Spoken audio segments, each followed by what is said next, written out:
Another day, another ganap. So ito na nga, bibinyagan na nga kasi yung pamangkin ko.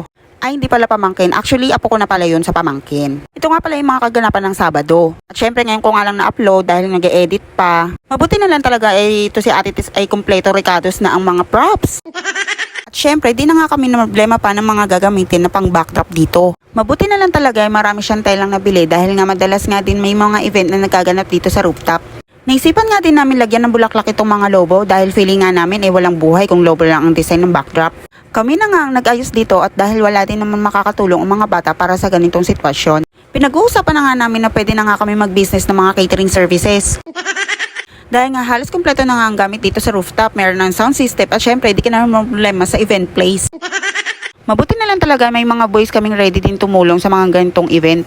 Tinakpan nga nila itong water tank para naman hindi visible pag may mga bisita na. Medyo malaki din naman itong rooftop kaya nag-decide ang big boss namin na dito na lang ganapin ang event. Napakaswerte talaga namin sa mga taong handang tumulong anuman ang okasyon. Kaya sobrang thankful talaga kami kay Ate Tess at Kuya Bon na nag-provide ng ibang gamit para mapaganda itong setup ng backdrop. Lobo lang kasi ang naihanda ng pamangkin ko para sa pang-decorate. Mabuti na lang talaga ay may mga tela si Ate Tess na pinahiram at sinabi niya na bagong bili pa nga lang niya ito. Marami pang bulaklak kaya naisipan naman ni Kuya Bubo na maglagay na lang din dito para maganda nga naman tignan. Natutuwa kami at kahit na nakainom siya ay nakakapagbigay siya ng idea na ganito. Sa dami nga namin babae dito, hindi man lang namin naisipan to.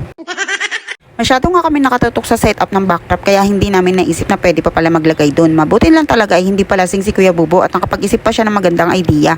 Eto nga pala si Baby Ayla, ito nga pala isa sa mga souvenirs niya at kung mga yan naman ang pag-uusapan, meron din kaming ganyan. Pwedeng pwede kayo magpagawa kay Liza Estoso. So yun lang, paalam!